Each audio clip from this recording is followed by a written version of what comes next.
Buenos días a todos y a todas. Luego de esta primera mesa en el seminario de bioeconomía, damos comienzo a la segunda mesa. Luego una primera mesa conceptual. Esta segunda mesa se llama Bioeconomía Argentina en la práctica, oportunidades y desafíos de los sistemas tecnoproductivos en el territorio. Como se expuso en la primera mesa y quedó muy claro, no hay una única definición de bioeconomía, hay diferentes definiciones. Y ese concepto está en construcción, pero tomando un poco las palabras de Adrián Rodríguez, sí podemos pensar la bioeconomía como una ruta para la diversificación productiva, para la innovación, para el agregado de valor, para el desarrollo territorial, para la especialización inteligente de los territorios. Y también tomando otra idea de la mesa anterior, no hay una única bioeconomía, si bien puede haber en la Argentina un sesgo discursivo o un imaginario popular hacia asociar bioeconomía con recursos agrícolas o biocombustibles, hay todo un mundo de aplicaciones de la bioeconomía. En esta mesa vamos a intentar recorrer a través de los 5 expositores, que aprovechamos para agradecerles su participación que hoy tenemos. Las exposiciones nos van a permitir entender un poco más acerca de los senderos de oportunidades de las diferentes bioeconomías que confluyen en el territorio argentino, qué oportunidades de desarrollo, de innovación, desarrollo productivo están asociadas, qué desafíos presentan estos diferentes mundos de la bioeconomía y, por qué no, qué posición tiene la Argentina respecto a diferentes áreas de aplicación. Sin más, voy a dar comienzo a la mesa, voy a presentar al primer expositor, que va a tener entre 12 y 15 minutos. Les pedimos que respetemos los tiempos, así podemos después tener tiempo para las preguntas y las respuestas. Lo presento a Matías Peire, que es licenciado en Administración por la UBA y magíster en Finanzas y partícipe del programa ejecutivo de la Singularity University en Estados Unidos. Es cofundador y CEO de GridX, una aceleradora de empresas de base biotecnológica que vincula a científicos del ámbito académico con emprendedores de negocios. Tiene más de 18 años de experiencia en la creación y gestión de startups tecnológicas, con especialización en la relación entre sistemas de ciencia y tecnología en América Latina y el sector privado. Como CEO de GridX, lidera la visión estratégica y política de recaudación de fondos de la empresa. Matías, te cedemos la palabra. Bueno, muchas gracias Lilia y muchas gracias a Fundar. Hola. ¿Me escuchan? ¿Me escuchan? Hola, hola. Ok.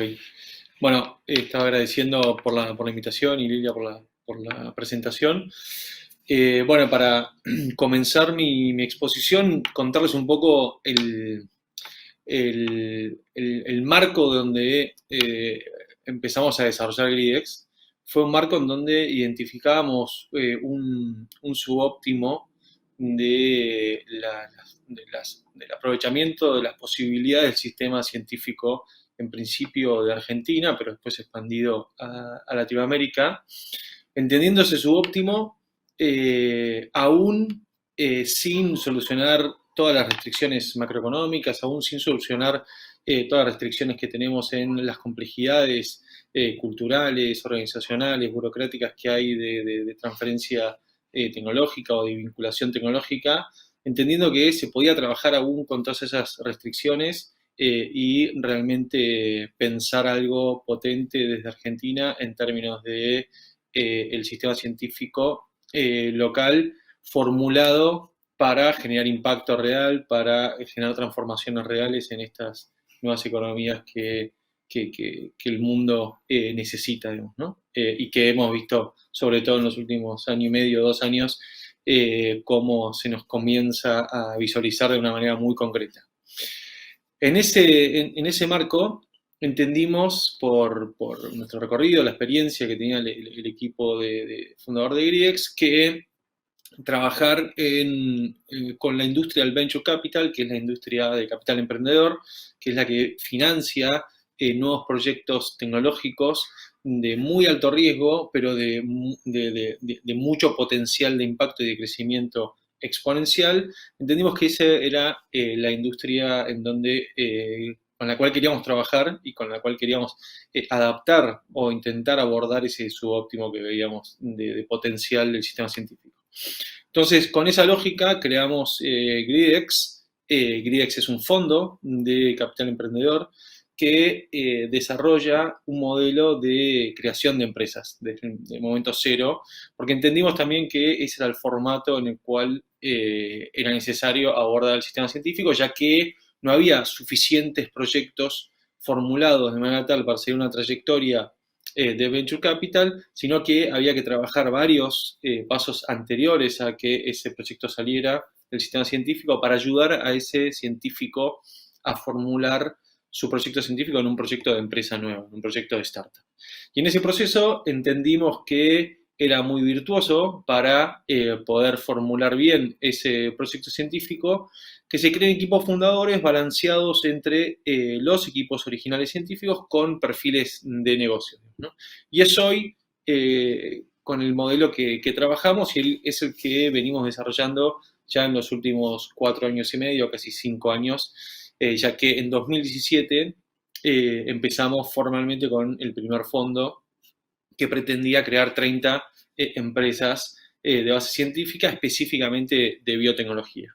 Una biotecnología nueva, no es la biotecnología tradicional que uno se imagina de la industria farmacéutica, la biotecnología que está trayendo nuevas soluciones en el agro, en los alimentos, en la descentralización del diagnóstico, la medicina personalizada, y es la que está cambiando también muchas herramientas que permiten acelerar todo este proceso de transformación de tantas industrias con biotecnología, ¿no? Ese segmento específico de nuevas empresas biotecnológicas ha venido creciendo en el mundo, principalmente en Estados Unidos, de manera exponencial. El año pasado, este tipo de empresas, estos startups, han recaudado de la industria del venture capital unos 8 billions o 8.000 millones de dólares, y ese crecimiento, la tendencia sigue de crecimiento exponencial.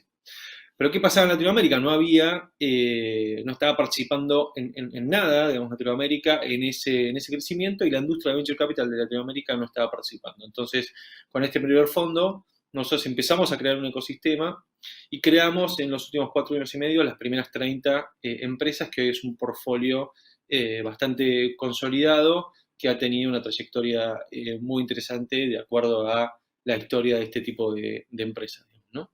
Y una trayectoria interesante también de acuerdo a el entendimiento que nosotros tenemos de la posibilidad que significa el capital emprendedor para encontrar la maximización de las posibilidades de impacto de este tipo de empresas, ¿no?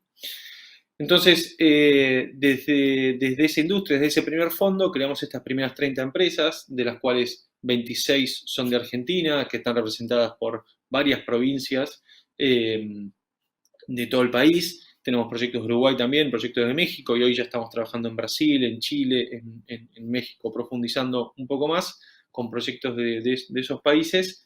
Y de esas 30 compañías que hemos creado, ayudado a crear y hemos invertido un primer cheque que aproximadamente es en general de $200.000, que ayuda a ese proyecto a salir, dar un primer paso en el mercado, armar sus equipos y comenzar con sus primeras propuestas.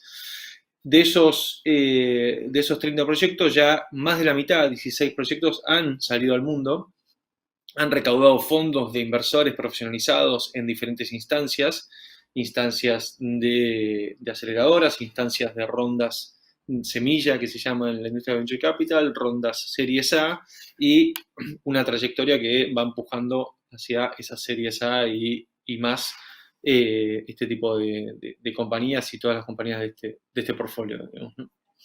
En total, aparte de unos 10 millones de dólares que hemos invertido nosotros hasta el momento, estas compañías han recaudado en el mundo casi 30 millones de dólares adicionales.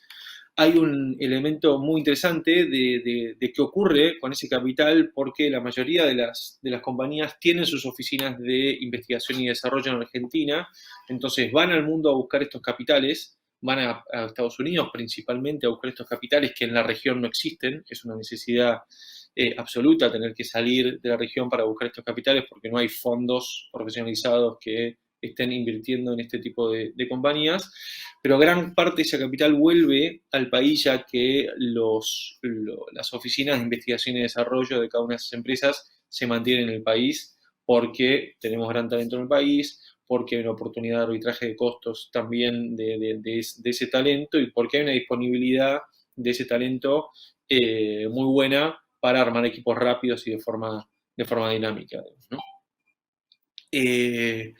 Con ese escenario nosotros hemos creado empresas en el agro, empresas como la empresa Biflow, que ha desarrollado un abordaje a la polinización entendiendo el funcionamiento de las abejas, entendiendo el comportamiento de las abejas, pudiendo manejar ese comportamiento y esa sanidad de las abejas, mejora la polinización, si mejora la polinización, mejora también el rendimiento de los cultivos, sobre todo en cultivos intensivos. Y esa empresa ha ido al mundo, ha levantado rondas de capital hasta Series A y ya tiene operaciones en California, tiene operaciones en Argentina y está expandiendo sus operaciones a México y a Perú.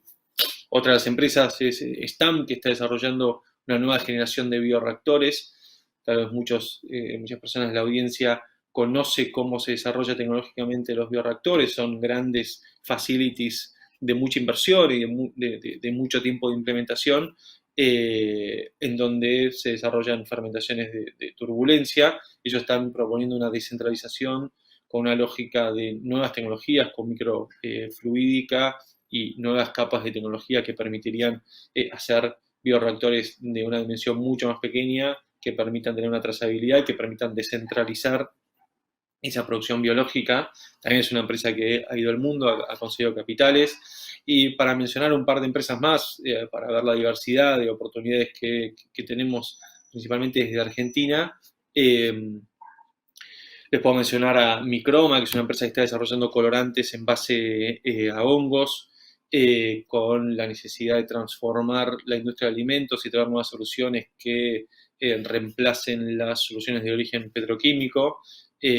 También ha levantado capitales en el mundo, o Microgénesis, que es una compañía que está trabajando en fertilidad con un porcentaje de mujeres con problemas de fertilidad o de parejas con problemas de infertilidad que ya sin causa aparente, entendiendo la disbiosis del microbioma de esa mujer, se puede revertir con un buen diagnóstico, que es el desarrollo tecnológico que ellos tienen, y una buena terapéutica de dieta, probióticos y nutracéuticos para revertir esa disbiosis y por ende la infertilidad.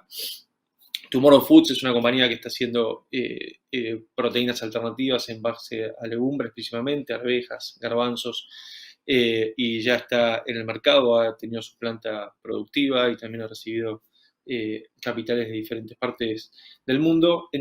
En fin, es un mundo de una gran cantidad de empresas y una diversidad de aplicaciones científicas y de potencialidades que tenemos que, de alguna manera, en estos cortos 4 años y medio, entendemos que demostramos que había que estábamos operando en ese subóptimo. Sin prejuicio de que esto está ocurriendo y está ocurriendo de manera positiva, entendemos que hay una oportunidad de mejora fenomenal, digamos, ¿no? En poder atender de manera mucho más profunda y dinámica este proceso, de vuelta en el paraguas de la vinculación tecnológica, específicamente en la creación de empresas con capital emprendedor, que tiene sus características, sus demandas y sus lógicas de funcionamiento muy particular, y entendemos que hay una gran oportunidad para poder repensar todo el sistema de vinculación tecnológica para que se pueda promover la creación de este tipo de empresas y que pueda haber una oportunidad de los investigadores que pertenecen al sistema científico para pensar su carrera científica en el marco de una empresa que tiene un diseño, que tiene una aplicación y un desarrollo de proyecto de vida que es muy distinto por el desarrollo que se realiza en la academia y que más allá de eso, igualmente hace que ese científico siga explorando la frontera del conocimiento, siga aportando conocimiento. Son todas empresas de base científica que siguen explorando esa frontera del conocimiento y nosotros entendemos que hay una gran oportunidad en potenciar esto, que el mundo, como se viene mencionando, necesita transformar su matriz productiva y que la biotecnología y la ciencia ya dispone del conocimiento suficiente para poder transformar esa matriz productiva, pero necesita creatividad y necesita ambición e innovación para poder transformar ese conocimiento científico en impacto real. Y nosotros entendemos que este tipo de empresas pueden ser un gran aliado y entendemos que los capitales de Venture Capital pueden ser una gran oportunidad para que esto ocurra y para que desde Argentina podamos liderar a América Latina en la creación de este tipo de empresas y en la creación de un ecosistema novedoso de este tipo de empresas que aún no ha arrancado en la región y el mundo ya muestra una tendencia en alza muy importante. Sí, muchas gracias. Después, si hay preguntas, seguimos por ahí.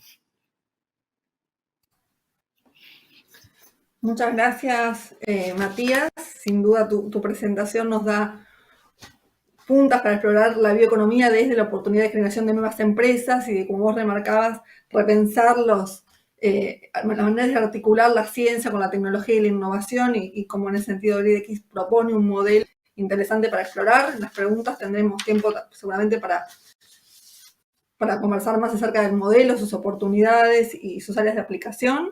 Vamos a pasar a la segunda expositora de esta mesa. La voy a presentar, María Valeria De Bandi, es ingeniera química de la UBA y se encuentra terminando su doctorado en ingeniería. Es profesora en la Universidad Tecnológica Regional Avellaneda y jefe de trabajos prácticos en la FIUBA. Integrante del grupo de aplicaciones de materiales compatibles del Instituto de Tecnología en Polímeros y Nanotecnología UBA CONICET. Actualmente se encuentra dirigiendo un proyecto de desarrollo estratégico en el que se desarrollan fertilizantes de liberación controlada basados en almidón de mandioca nativo y en el que se busca a la cooperativa San Alberto de Puerto Rico y al INTA de Monte Carlo Misiones agregarle valor a la producción y a los residuos que se generan, fibra y cascarilla, obteniendo un producto aplicable a la mejora de la producción propia como de otros cultivos regionales. Valeria, te doy la palabra para que puedas exponer. Muchas gracias. Lilia, por tu presentación y por la invitación que nos permite la facultad. Casos específicos de experiencia en transferencia tecnológica y potencialidades de grupos de investigación que utilizan en su desarrollo biorecursos. Desde la ingeniería se impulsa el desarrollo tecnológico en un proceso que se retroalimenta los propios logros, los hallazgos y por la demanda de la sociedad en general y de la industria particular.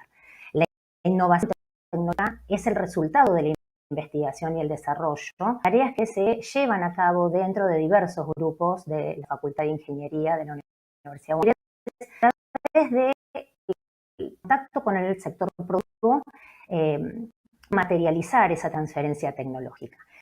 Como ejemplo de estas transferencias y estas potencialidades, vamos a comenzar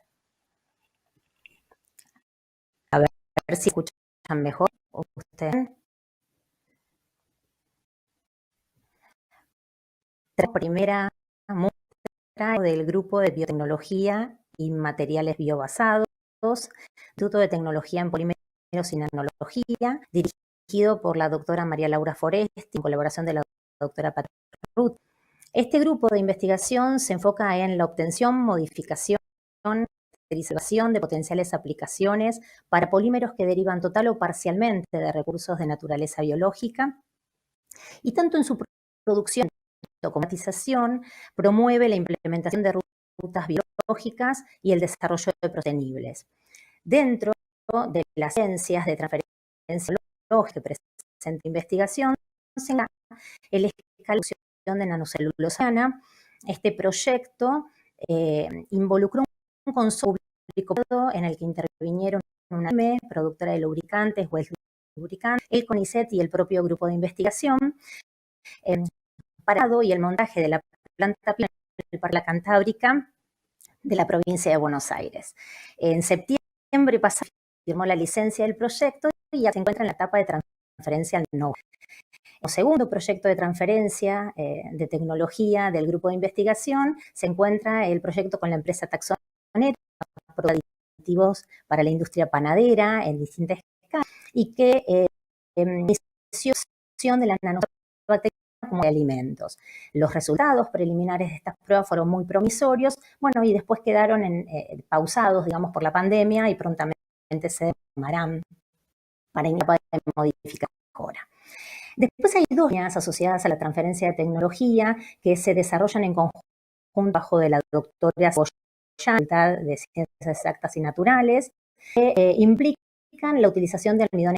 En el primer caso, el desarrollo con la empresa Saporiti para desarrollar con digestibilidad modulada como aditivos alimentarios, y en el segundo caso hay dos proyectos vigentes gracias a una startup y a un proyecto Argentina contra el hambre. La modificación física y química de los almidones actualmente no existe en Argentina,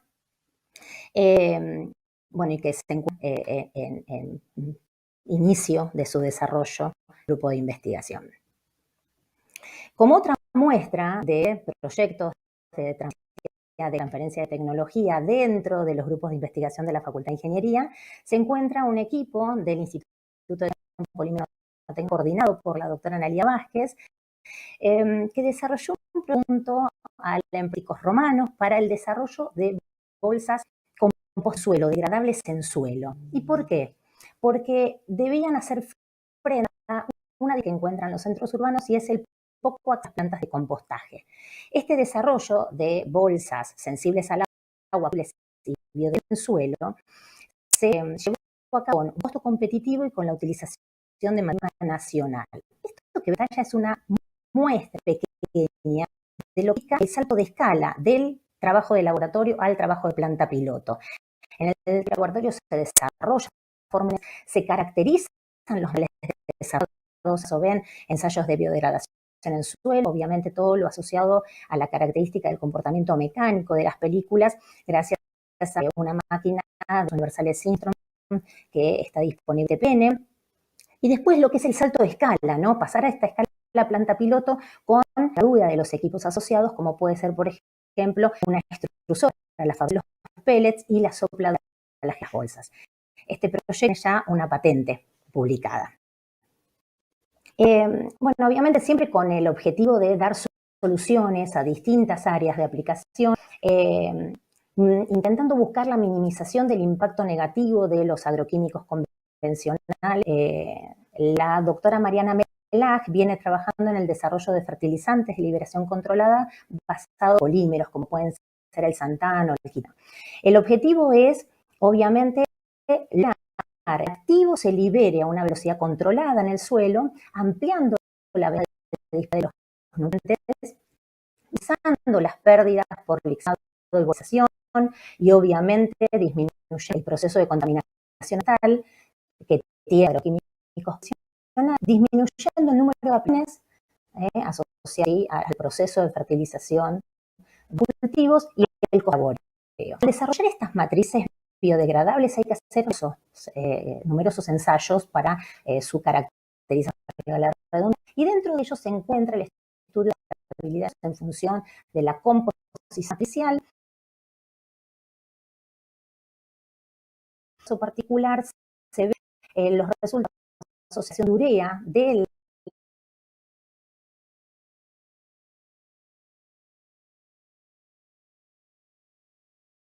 ¿sí? Que una marcada ralentización de la liberación amplía la zona de disponibilidad del nutriente en el suelo. Sí, ¿cómo no? ¿Cómo no? Ahí apagué, a ver si ahora me reciben mejor.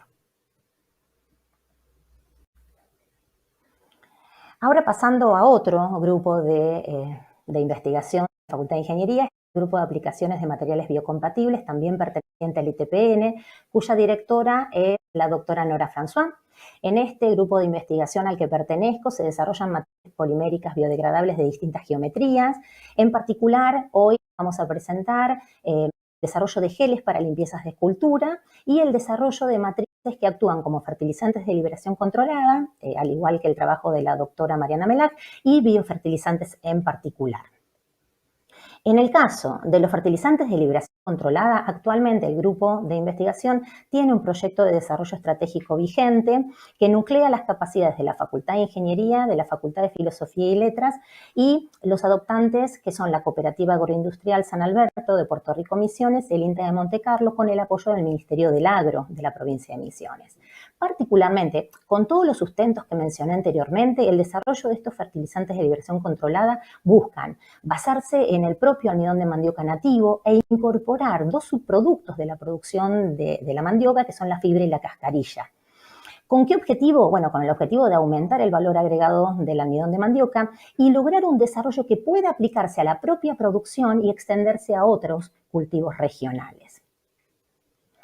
En cuanto al desarrollo de los biofertilizantes, a ver si sale, ahí está, no sé por qué quedó así. Bueno, el desarrollo de estos biofertilizantes tiene la particularidad de que, independientemente de que la formulación puede ser más simple o más compleja, se basan en una matriz biodegradable que sirve de soporte para microorganismos promotores del crecimiento vegetal.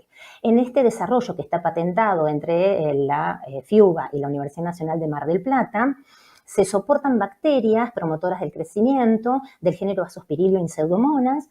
Esas bacterias se encuentran protegidas del estrés ambiental por la matriz biopolimérica. Se ensayaron, obviamente el patentamiento es con materiales proanálisis, pero se ensayaron materiales de calidad industrial en ensayos intensivos de lechuga y extensivos de trigo.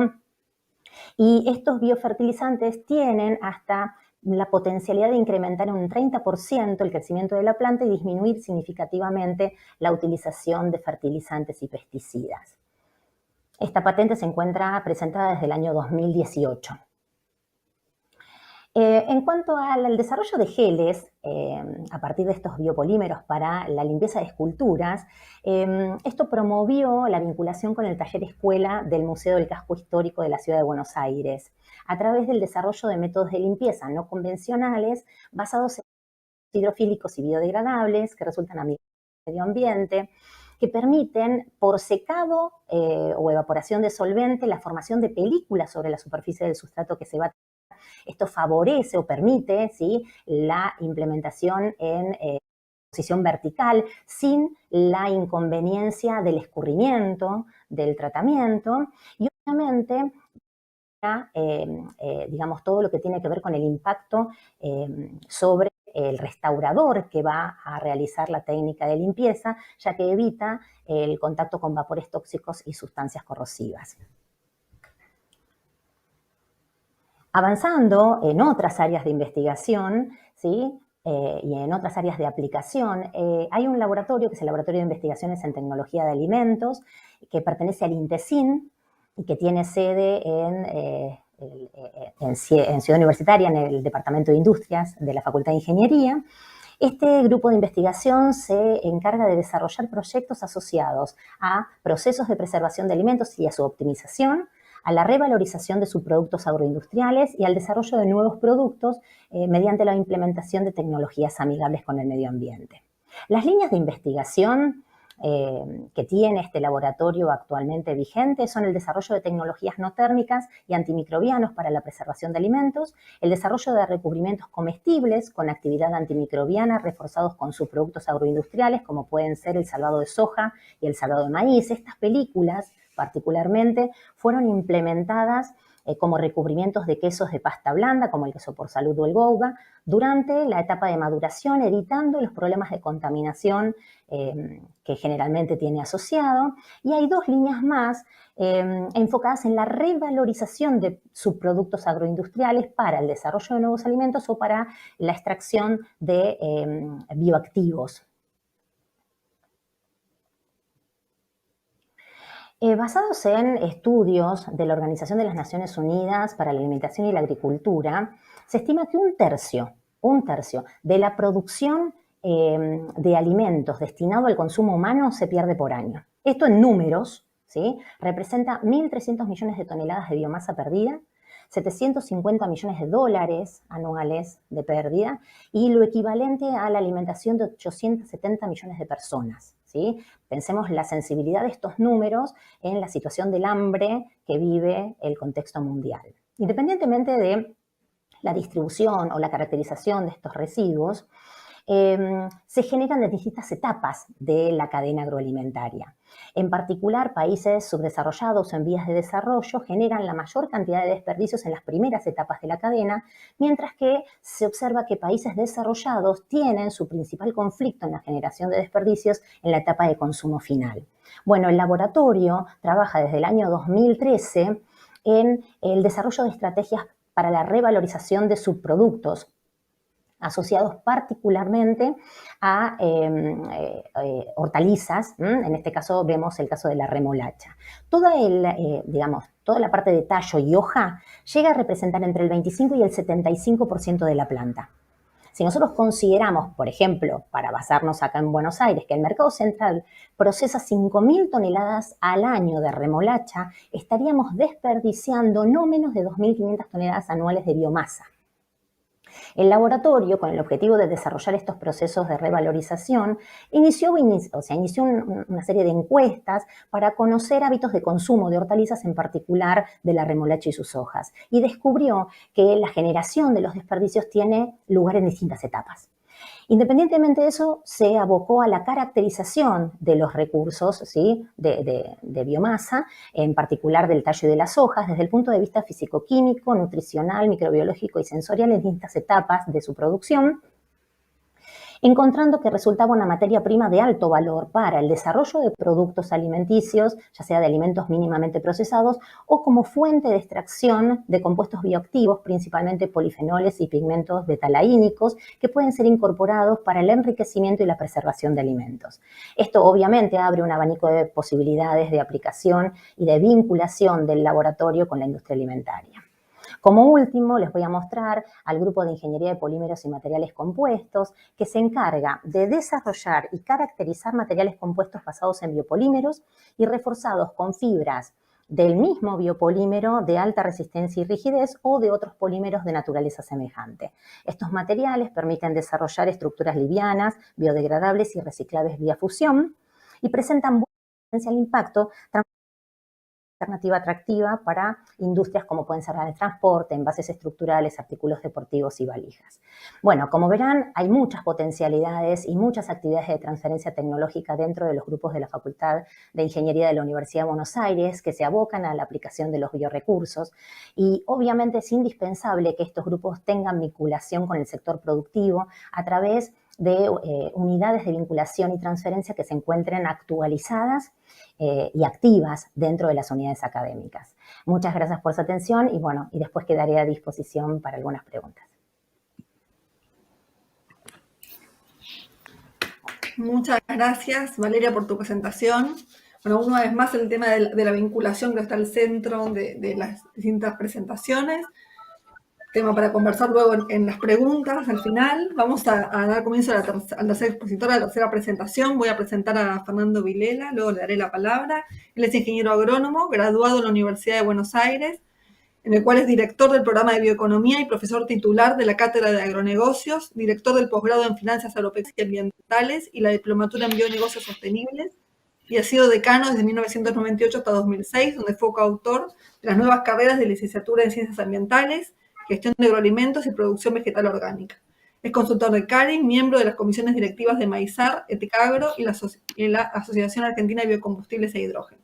Columnista sobre bioeconomía en Mitre y El Campo, subsecretario de Asuntos Agrarios de la provincia de Buenos Aires de 2007 a 2008, expresidente del Consejo Nacional de Profesionales del Agroalimentos y Agroindustria, miembro director de la International Food and Agribusiness Management Association Board of Directors, profesor de cursos y clases de maestría de agronegocios, producción vegetal, economía agraria, salud pública y agrometeorología, y de la maestría de mejoramiento vegetal en la Universidad de Rosario y las demás maestrías en la UBA. Dirigió más de 40 proyectos de investigación, consultoría y convenios de cooperación científico-tecnológica. Es autor de 15 libros, 12 capítulos de libros y 39 publicaciones internacionales. Fernando, te damos la palabra y muchas gracias por tu participación en el evento. Muchas gracias, Lilia, muchas gracias a los organizadores. Hemos escuchado algunos proyectos extremadamente interesantes del uso de la biomasa y de la transformación de la misma en distintos tipos de productos. Yo voy a tratar de dar otra escala de percepción y conectar algunas de las presentaciones, especialmente la de recién, en sistemas más extensivos, ¿no es cierto? Acá estoy definiendo a la bioeconomía argentina como que es potente y es antifrágil, en un contexto donde lo que tenemos es que cualquier emprendimiento que estemos haciendo, sea de base agropecuaria, biológica o de cualquier naturaleza, va a tener viabilidad solo si están enmarcadas en los objetivos del desarrollo sostenible y los acuerdos de París. Este es un primer punto que tenemos que tener presente. Y muchas de las cosas que nos van a exigir a cualquier producto que hagamos es justamente entender cuál es la huella ambiental de carbono o de agua que está generando lo que nosotros estemos produciendo. En ese contexto, podemos decir que esa antifragilidad tiene que ver, y esa transformación que ha tenido nuestro sistema tiene que ver con haber podido resistir una enorme cantidad de estreses, incertidumbres, caos, errores, etcétera. En la definición de Taleb, aquel del cisne negro, lo que dice es que el antifrágil es que frente a esos estrés mejora. Mejora cuando el que es frágil frente al estrés se quiebra, o el que es resiliente lo soporta. ¿Y por qué ha mejorado? Porque cuando nosotros observamos algunas de las variables enmarcadas en esto inicial que mencioné del tema ambiental de nuestros sistemas productivos, vamos a encontrarnos con datos que muestran que frente a esas situaciones políticas, económicas, etcétera, con la incorporación de conocimiento, nuestro sistema ha logrado algunas características que me parece que son importantes destacar. Por ejemplo, cuando nosotros hacemos la huella hídrica, este es un trabajo hecho por Tosini, Panunzio, Rosato, donde compara la huella hídrica de 3 de los principales cultivos de la Argentina en relación a las medias globales, lo que podemos observar es que en todos los casos la huella hídrica que tienen estos productos de Argentina son sustantivamente menores. En el caso de soja, el cultivo que más recursos genera la Argentina, casi la cuarta parte de las exportaciones provienen de allí. Estamos hablando de 2.145 litros por kilo frente a 1.284. En maíz es 1.200 contra 600, o en trigo 1.800 contra 1.200. En todos los casos hay una sustantiva mejora en la huella hídrica de nuestros productos, eso vinculado a sistemas como puede ser el de la siembra directa, con el paquete completo, con rotaciones, etc.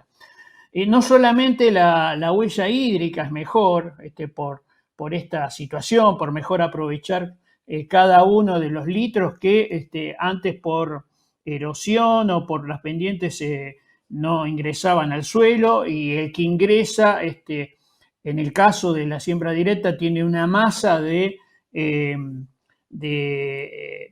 material que impide que la salida del agua del sistema por evaporación se reduzca y mayoritariamente pase a través de la transpiración, generando entonces fotosíntesis. Cuando miramos la huella de carbono, hay un trabajo de hace algunos meses hecho por la gente del INTA, Bon Giovanni y su equipo. La huella de trigo de carbono en Argentina resulta 62% menor a la medida en España, 59% a la del Reino Unido.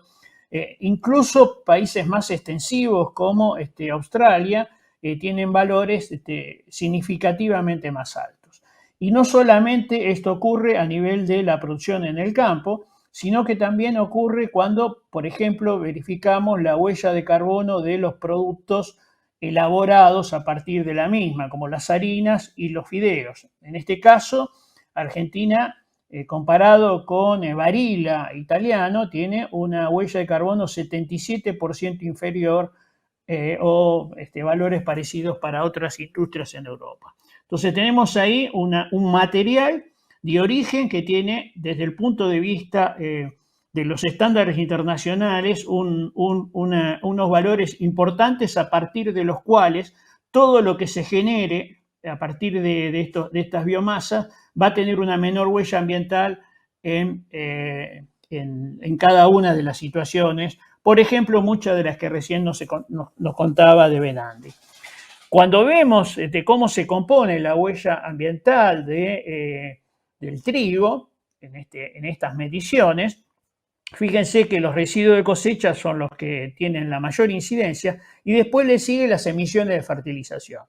Es allí donde estos trabajos que recién estábamos viendo de la Facultad de Ingeniería en torno de liberar más lentamente los nutrientes cobran sentido. Lo mismo que aquellos que tienen que ver con el aprovechamiento de los biofertilizantes. Todos ellos van a estar actuando generando una menor huella ambiental en los productos que obtengamos y que se van a transmitir a todo aquello de agregado valor que hagamos. Ahora, los residuos de cosecha tienen que ver con lo que se llaman los rastrojos, y eso es una componente de tallos, hojas y raíces que están en el suelo, pero lo que está en la superficie es un valor importante que debemos tener presente y tratar de eliminar. Ahora, ¿qué podemos hacer con eso? Bueno, ya estamos empezando a hacer cosas. Por ejemplo, cuando nosotros miramos cuáles son las industrias más contaminantes en términos globales, claramente la industria de la construcción es una de las que más emite. Hacer cemento, ladrillos, hierro, yeso, etcétera, son fuentes de emisión muy grandes. Sin embargo, cuando nosotros podemos utilizar materiales naturales, acá tienen algunos de ellos, pero por ejemplo en esta columna hay un balance de carbono entre lo que se emite y lo que se captura en esos tejidos de los vegetales. Vemos que hay un porcentaje muy alto que están capturando eso, pero que es la parte que se descomponía y liberaba. Si nosotros capturamos estos elementos y los transformamos en material para la construcción, en paneles, esos paneles van a tener doble ventajas desde el punto de vista ambiental. Por un lado, van a estar capturando carbono, secuestrando del ambiente, y por el otro, las construcciones que se hagan a partir de eso, o de madera, van a ser, desde el punto de vista ambiental, también más amigables porque el uso de energía, tanto sea para la refrigeración como para la calefacción, va a ser 90% menor. Es por eso que hoy las tendencias mundiales apuntan justamente a construcciones sustentables que manejen este tipo de materiales que estamos describiendo. En Argentina ya se está instalando la primera planta en Tandil que va a hacer uso de rastrojos de trigo para la construcción tal como estamos mencionando. Claro que estas construcciones son ignífugas y reúnen todos los requisitos que estamos planteando. Con esta situación en la cual lo que se hace es se comprime esas placas de trigo y son aptas para edificios hasta de varios pisos. No hay ningún tipo de problema y tal como estamos mencionando, desde el punto de vista ambiental, son sustentables, permitiendo una certificación de eficiencia energética que hoy a nivel global cada vez va a ser un requisito más presente en cada una de las situaciones. Quiero mostrar desde otro lado otro tipo de casos. Conozco los que van a presentar el resto de la mesa, así que no voy a abordar ellos. Pero, por ejemplo, hay un caso relevante en Argentina que tiene que ver con incorporar un gen a una planta que es el cártamo, que este gen lo que produce es quimosina, y la quimosina es la enzima implicada en la floculación de la leche para la construcción, la generación de queso. Es la que separa el suero del resto del material, y esto originalmente en la historia se extraía de los cuajos de los terneros. Últimamente era un material OGM a partir de levaduras que producían esta esta enzima y bueno, lo que ha logrado una empresa Bioceres en Argentina es incorporarlo a un cultivo, que es el cártamo. Ese cultivo, que es una especie de ambientes semiáridos, se cultiva en la zona de La Rioja, Catamarca. De allí, de las semillas que podemos hacerlas semejantes a lo que puede ser un girasol más pequeño, se extrae esta enzima y esa enzima después en Argentina ya se está produciendo y hay una planta en Córdoba que permitiría abastecer un porcentaje muy significativo de las necesidades mundiales de producción de quesos cuando esté en una escala de funcionamiento de diseño final. Estos formatos, digamos, de generar un cultivo como la base para producir diversas moléculas, bueno, tiene un potencial enorme y se están explorando distintos tipos de situaciones. Finalmente, lo que quería marcar es algunos aspectos del maíz, ¿no es cierto? El maíz es el cultivo americano que genera la biomasa mayor, más de 1.000 millones de toneladas a nivel mundial, pero solamente un porcentaje pequeño, en torno del 16%, se comercializa.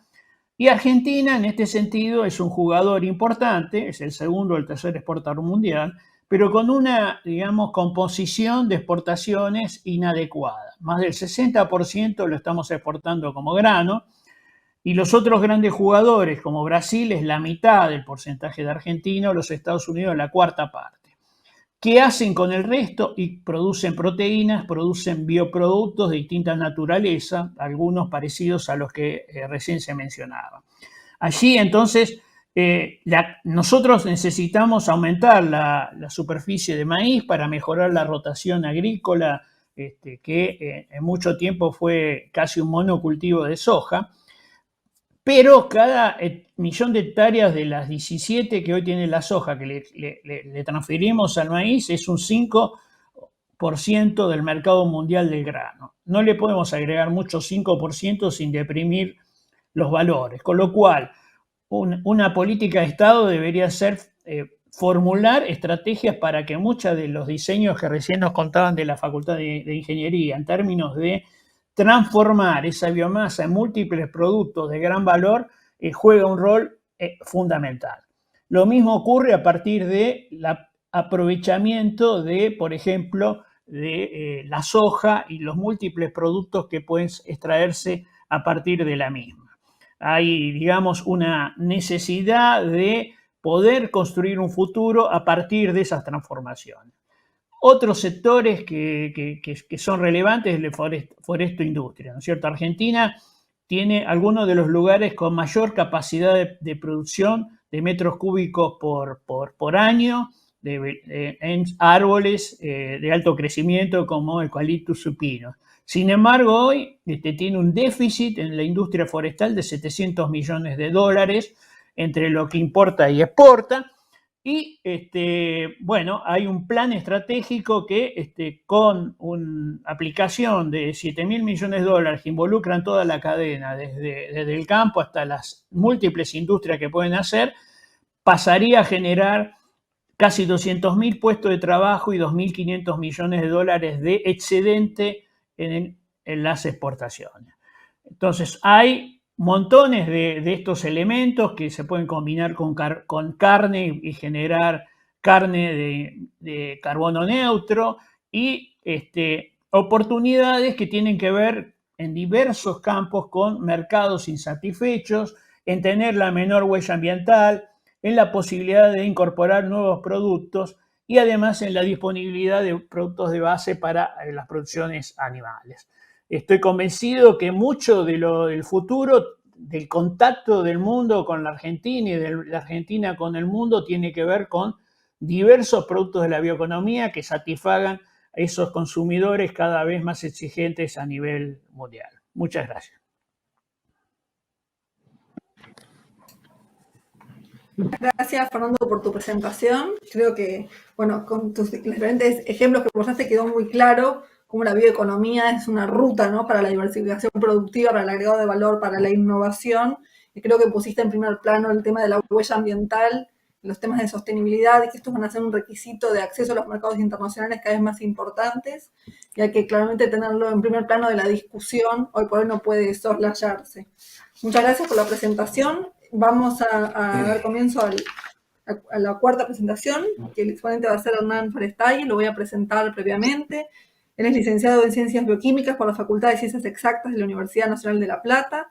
Lideró más de 20 proyectos de investigación, desarrollo, servicio y transferencia de tecnología en clínica humana, veterinaria, alimentos y medio ambiente, los cuales fueron premiados por su innovación y aporte a la transferencia de tecnología. Desde 1994 preside y dirige el laboratorio clínico Forestaye, hoy denominado Forestaye Biotecnología, el cual es proveedor estratégico de servicios y productos biotecnológicos innovadores, de procesos más eficientes y de aprovechamiento de desechos de las producciones industriales para una producción más limpia y bajo el lema Un mundo, una salud. Recientemente creó la empresa FJT Biotecnología, la cual tiene como objetivo el desarrollo e incubación de empresas de base biotecnológica de triple impacto, la cual actualmente promueve 2 proyectos. Uno, la bioremediación de suelos contaminados en vaca muerta, y el segundo, la recuperación de desechos de langostino en Puerto Madryn. Trabajo en conjunto con la Universidad Nacional de Mar del Plata, el CONICET de Mar del Plata y el CNEA. Bueno, Hernán, te damos la palabra para tu presentación. Muchas gracias. En realidad voy a tratar de hablar de 2 temas. Uno es la importancia de transformar el desecho de langostino en un subproducto de valor y la importancia económica y social que esto tiene. Y después un poco la experiencia, cómo ha sido nuestro intrincado camino entre transferir desde la ciencia práctica todos estos conocimientos. Básicamente yo soy un director de un laboratorio, nos acercamos a la biotecnología desde la ciencia. Nosotros hacemos análisis de alimentos y de medio ambiente y cada vez que informamos un resultado o participamos en un problema de alimentos o ambiental, nos encontramos con un problema que se podía solucionar biotecnológicamente y al principio como hobby o como interés, como curiosidad empezamos a involucrarnos en estos proyectos. De ahí fue que ganamos varios premios, entre ellos el de la Fundación Exportar. Y ese año ganamos 5 premios y dijimos, bueno, si esto lo estamos haciendo como, ¿por qué no lo hacemos también en forma un poco más profesionalizada? Y empezamos a formar una empresa, 2 o 3 ya son hoy, que empiezan a tomar distintos proyectos y a incubarlos y a desarrollarlos, más que nada con nuestro foco puesto en la ciencia, ¿no? Estamos un poco en el camino de la transferencia como grid exponencial, pero más que nada nosotros no desde el punto de vista financiero, sino más desde el punto de vista tratando de ayudar a que los proyectos vayan adelante desde el punto de vista científico, vinculando a las empresas con el sector público o con la misma experiencia propia que tenemos en la parte científica. Este es nuestro foco y ahí es donde estamos ubicados hoy para colaborar en la biotecnología. Entonces, para empezar brevemente, quiero hacer 2 o 3 reflexiones. Primero, el concepto de sociedad del conocimiento, que define muy bien Peter Drucker hace unos años, donde él dice que esta nueva era va a ser una era más donde el conocimiento va a ser más importante que en sí las propias tecnologías y los propios procesos y la propia información. O sea que básicamente nosotros venimos evolucionando desde una era de la sociedad de la información a una era más basada en el conocimiento. La era de las tecnologías y los procesos y la gestión de la información era una era donde todo el mundo trataba de tener el conocimiento, esa información, esa tecnología y guardarla y apropiarse de ella sin compartirla, a una era donde nosotros empezamos a trabajar más en gestionar conocimientos en forma colaborativa y entre personas. Le estamos dando más un enfoque transdisciplinario, donde tratamos menos de esconder la información que ya está muy disponible en todos lados y tratar de ver cómo entre las partes sincronizamos las acciones, nos transdisciplinamos y actuamos colaborativamente para conseguir los enfoques que queremos. En este concepto quiero hablar de innovación abierta en la sociedad del conocimiento, que es una estrategia mediante la cual las empresas van más allá de sus límites y desarrollan la cooperación con organizaciones y profesionales externos. Esto fue lo que nosotros hicimos hace unos años, desde el 2018, con un proyecto que se llama Red de Biolangostino. Nos juntamos un montón de empresas y instituciones públicas de distintas áreas, de distintos lugares del país, y empezamos a colaborar con el desarrollo del conocimiento independientemente de quién lo fuera a aplicar o cómo lo fuera a aplicar. Entendemos que hay suficiente cantidad de producto de desecho de langostino como para que esto pueda escalarse a 3, 4, 5, 6 empresas que puedan desarrollar y transferir a la fase industrial todos estos conocimientos. Hoy prácticamente tiramos el 50% del langostino es desechado. Esto va a depender el porcentaje, si se vende el langostino entero o si se vende el langostino pelado, va a ir de un extremo al otro. Pero básicamente eso nos obliga a enterrar entre 500 y 600 toneladas de residuo de langostino. Estos que son productos que impactan negativamente en el medio ambiente podrían ser, si nosotros los tratáramos y hiciéramos una biorefinería, tienen un valor agregado. Hoy el mundo factura 6.800 millones de dólares y tiene un crecimiento del 24,7% anual de utilización de estos biopolímeros. Argentina, si hoy estuviese en el mercado recuperando estos desechos, estaría facturando entre 300 a 350 millones de dólares, y básicamente en los próximos años podría llegar a facturar 1.000 millones de dólares siguiendo la misma lógica de nuestra participación en el langostino que tenemos a nivel mundial. Pensando en esto, aquí lo vemos más o menos cuáles son las aplicaciones de los biopolímeros estos en el tratamiento de aguas, en la parte farmacéutica, biomedicina, cosmética, en la parte de agricultura. Y hoy, hay una lista interminable de usos que si uno los empieza a mirar no puede creer, porque desde biopolímeros, es un biopolímero del quitosano, es un biopolímero degradable que está presente en estos organismos, tiene usos agrícolas, industriales, no le voy a leer toda la lista porque los voy a aburrir, pero me parece que si medianamente la miran rápido se dan cuenta que aplica desde antígenos antimicrobianos, retención de metales pesados en aguas, en fin, la lista es interminable y las propiedades son muy importantes, por eso está creciendo tanto la demanda a nivel mundial de estos biopolímeros. Hoy el principal productor del quitosano es China, le sigue Estados Unidos, Europa y prácticamente muy poco América del Sur y América Central. Hay un trabajo muy interesante de Daniel Lara que acaba de publicarse el 11 de agosto de 2021, donde encuentra cuáles son las principales limitaciones, ¿no es cierto?, en la transferencia desde el sector público al sector privado para empezar a producir todo esto.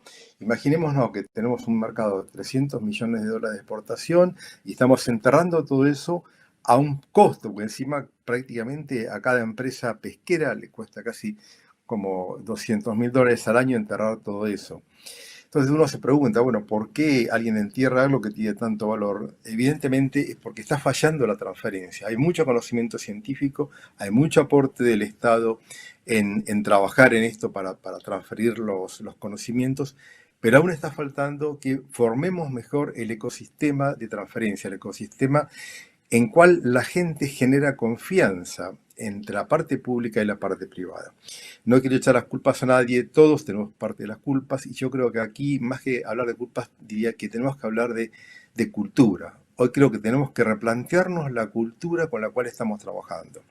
Aún el sector público todavía sigue defendiendo sus conocimientos como en la era de la información. Yo tengo este conocimiento y lo quiero guardar, es mío, mi secreto, es mi publicación, es lo que yo quiero mantener. Disculpen, estoy haciendo una generalización, no es cierto. Hay mucha gente que ya ha transformado sus cabezas dentro del sector público y está transfiriendo con mucho entusiasmo a las empresas todos estos conocimientos, y también existe dentro del área privada los empresarios, aquellos que empiezan a darle valor al intangible del conocimiento y empiezan a invertir y a gastar su dinero en tratar de generar conocimiento para manejar sus procesos, y también aquellos que consideran que la universidad es algo público, que les pagamos el sueldo y que nos tendrían que transferir el conocimiento de forma gratuita sin aplicar nada. Entonces, sobre esta es la cultura que nosotros tenemos que trabajar, porque evidentemente en estos 2 o 3 años que venimos trabajando tratando de transferir, aún no tenemos resultados concretos. Y si le tengo que adjudicar a algo esta falta de transferencia, quizás un poco es la complejidad de lo que estamos trabajando, ahora le voy a mostrar un poco esta complejidad, pero también tiene que ver con esta falta de cultura, de transferencia de conocimiento, de trabajar entre todos en forma más aunada, desarrollar escalas pilotos, tratar de tener mejores esquemas de acuerdos públicos-privados, ¿no? Bueno, en el 2019 ya hacemos la primera reunión global del aprovechamiento del desecho langostino entre varias instituciones. Trabajan desde la Secretaría de la Industria de Ciencia y Tecnología de la provincia de Chubut, gente de energía atómica, nuestro laboratorio, el Parque Industrial de Madryn. Bueno, hubo varios áreas que se juntaron en esta red de biolangostino. Mantenemos una red de WhatsApp y mails comunicándonos. Hicimos seminarios, nos reunimos, se trataron varios temas, desde las tecnologías, el valor agregado, el mercado, las cuestiones que tenían que ver con las patentes, la protección del conocimiento, la transferencia. En fin, tratamos de enfocarnos desde distintos puntos de vista, primero desde el punto de vista científico, y después en un segundo encuentro en marzo de 2020, aquí estaba por empezar la pandemia, casi tuvimos que suspender la reunión esta, ya hicimos un trabajo práctico, fuimos a las empresas productoras de estos desechos langostinos y a las tratadoras de estos desechos de langostinos y empezamos a entender la problemática desde que si queremos transformar un desecho en un subproducto, tenemos que empezar por darle un tratamiento del subproducto, ya no es un desecho que se puede tirar al piso, ya tiene que tener un canal, una trazabilidad, un protocolo aprobado por SENASA para que esto pueda ser transformado en distintos tipos de subproductos del langostino. Con lo cual hay una cierta complejidad entre cómo aparece este subproducto en la cadena productiva y cómo termina. Y de ahí es que ese subproducto puede valer de $10 el kilo, como es un commodity producido por China, hasta $4.000 o $5.000 el kilo a un subproducto que uno lo puede comprar en Sigma, el mismo quitosano, obviamente tratado de distinta manera. Entonces, bueno, en esas reuniones se trató con las cooperativas de tratamiento, estudiamos cómo era el requisito, el producto tiene que estar lo más fresco posible para evitar su degradación. Hay que ver si viene con cabeza o sin cabeza. Cada etapa, obviamente, que nosotros le agregamos, aumenta el costo del proceso, pero mejora también el costo de lo que el valor de lo que vamos a vender.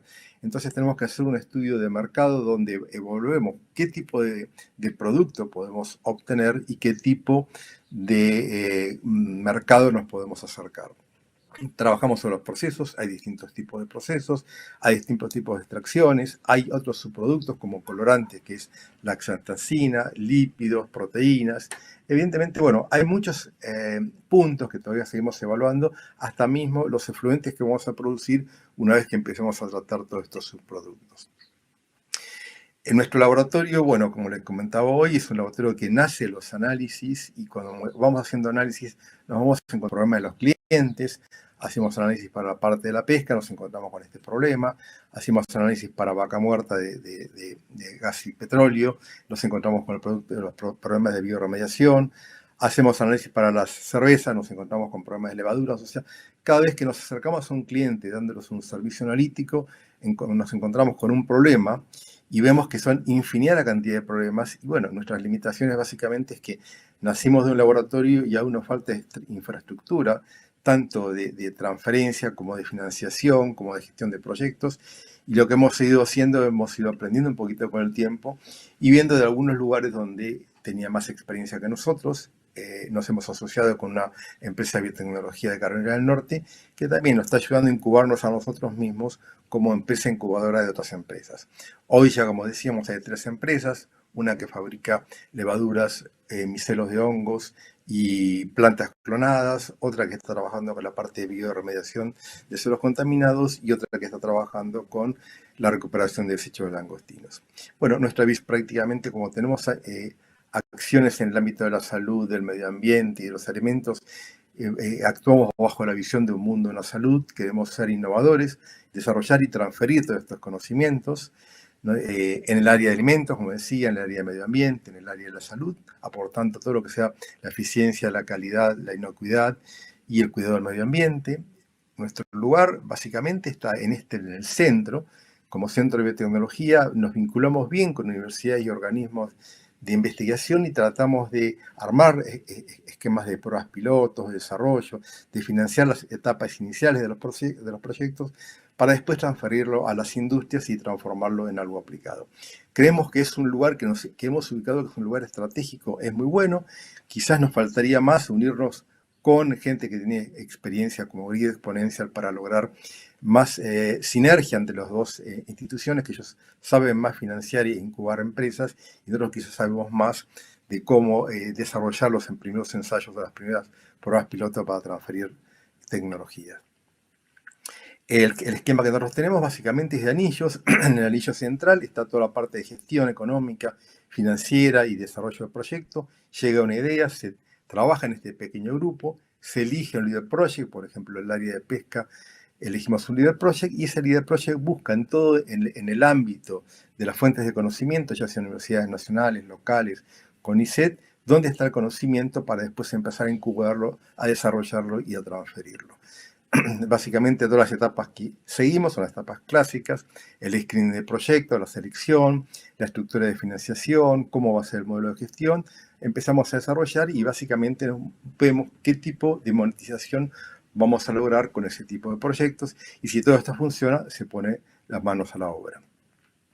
Para terminar, diría dónde estamos hoy. Tenemos un mercado mundial muy interesante que tenemos que analizarlo según el tipo de producto que vamos a obtener, la calidad del producto hasta que podemos llegar, el costo de mercado y evaluar nuestros costos internos, la eficiencia de los procesos. El langostino varía mucho por zonas, por temporadas, entonces tenemos que ver en cada momento qué tipo de subproducto vamos a tener. Tenemos que hacer análisis moleculares de estos subproductos que vamos obteniendo. Tenemos que, evaluar qué tipo de extracción vamos a hacer, qué otros tipos de subproductos podemos evaluar, qué impacto ambiental vamos a dejar y cómo podemos ir transfiriendo a empresas que adopten todas estas tecnologías para empezar a hacer la parte de industrialización de este proyecto. En conclusión, creo que básicamente hoy tenemos que trabajar mucho sobre la cultura. La cultura de la innovación abierta, la cultura de compartir el conocimiento. Nos hemos encontrado con muchas trabas y con muchos problemas a veces en tratar de compartir conocimientos. Quizás faltan reglas claras, quizás faltan convenios más simples, quizás falta agilidad entre la unión de lo público y lo privado, pero hay mucho por hacer y yo creo que tenemos que priorizar la importancia y la estrategia que tiene Argentina para posicionarse muy bien en la bioeconomía mundial, como para generar esta cultura, este desarrollo, que no es poco, porque tenemos que aprender a generar esto que llamamos el valor compartido entre los gobiernos, la sociedad civil, los productores, los proveedores. Y digo, este no es un problema del gobierno, este es un problema también de la sociedad civil, de todos los actores. No es un problema que lo pueda resolver un gobierno solo. Yo creo que, como lo vi en Medellín, Medellín ha sido una ciudad donde la articulación entre todos los sectores de la sociedad civil han sido casi más importante que el gobierno mismo en transformar una ciudad que era el eje del narcotráfico, en transformar en una ciudad ícono en el desarrollo, en la innovación y en el crecimiento. Estos modelos yo creo que se pueden copiar y no hay excusas de decir que el gobierno o que la política. Yo creo que somos la misma sociedad civil que tenemos que tomar riendas en esto y empezar a empujar desde empresas, desde inversores, desde todos los ámbitos para poder empezar a cambiar esta realidad.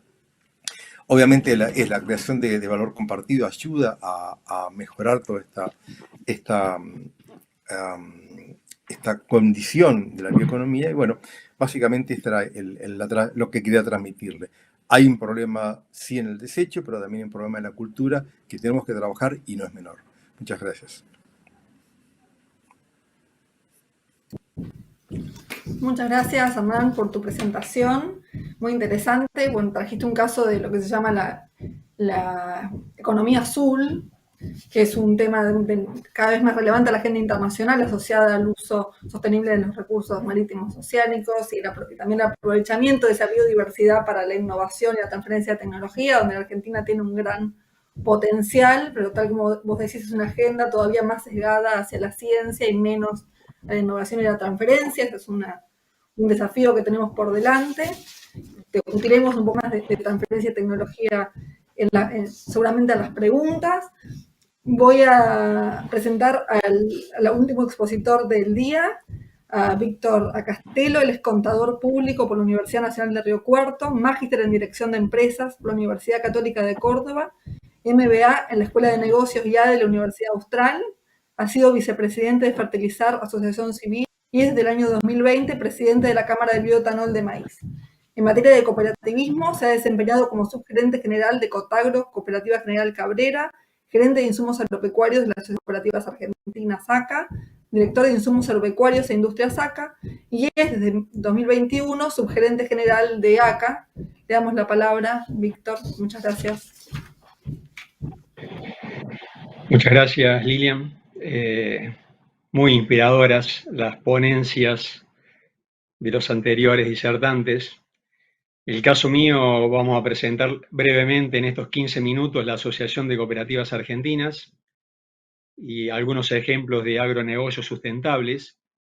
Esto es gráficamente ACA, la Asociación de Cooperativas Argentinas, es una cooperativa de segundo grado, cuyas dueñas son 140 cooperativas agropecuarias de Argentina, y al lado ustedes ven que hay 19 nombres de empresas donde ACA en forma minoritaria o mayoritaria participa en diferentes tipos de negocios. Y además, otra forma de verlo es que también, diríamos, tiene una serie de empresas como criaderos, plantas industriales, etc. Hoy pretendemos ser los líderes de los agronegocios del país de una manera sustentable y siempre dentro de lo que es el sistema cooperativo. Hay dos grandes corrientes de negocios dentro de nuestra organización.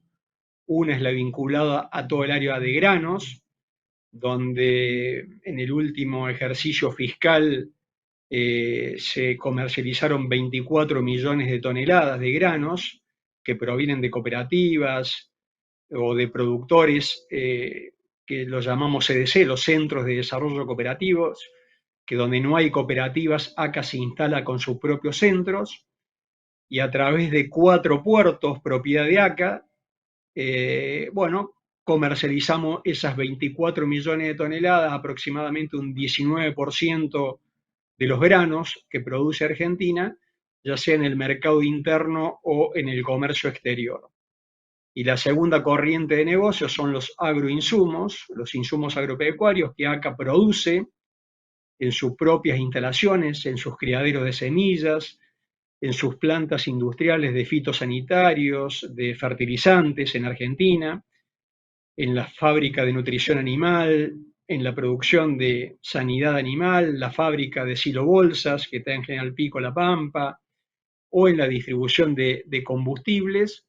Le proveemos entonces de propia producción o a través de la compraventa de insumos agropecuarios a las cooperativas y de estas a sus productores o en forma directa a productores a través de los centros donde ACA está instalada.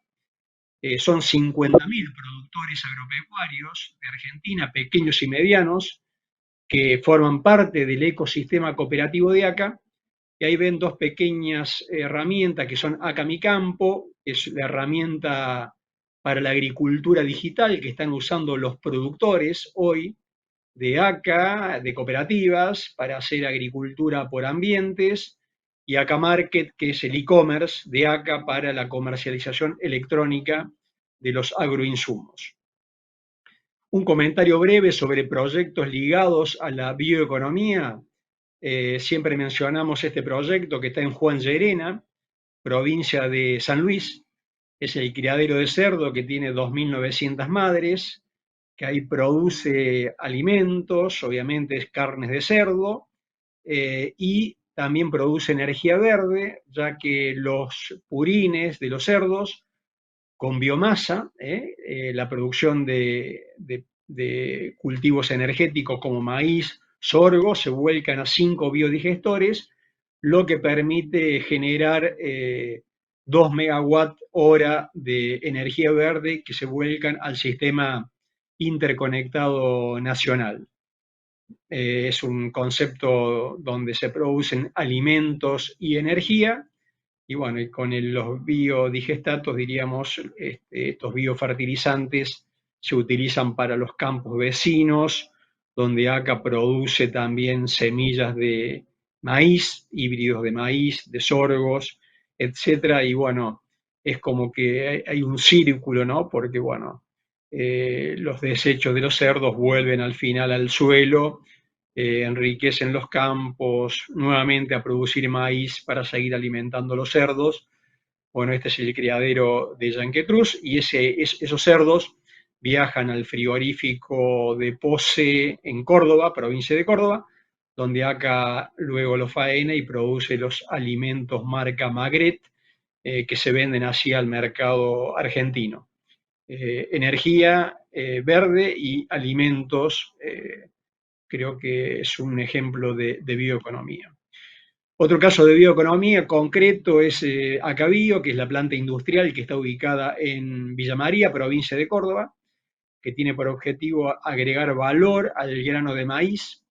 De Acabío participan ACA y 60 cooperativas, no las 140, pero en definitiva, al ser ACA una de las propietarias de esta nueva cooperativa que nació en el 2013, en definitiva son dueños de Acabío las 140 cooperativas. De las cooperativas de los productores va el grano de maíz a Acabío y de ahí se obtiene el bioetanol con destino al corte de las naftas en Argentina o también con destino a uso industrial o con destino a la exportación. Se produce la burlanda y el DDGS, los granos destilados, ¿cierto? Sabemos que solamente del almidón se obtiene el etanol.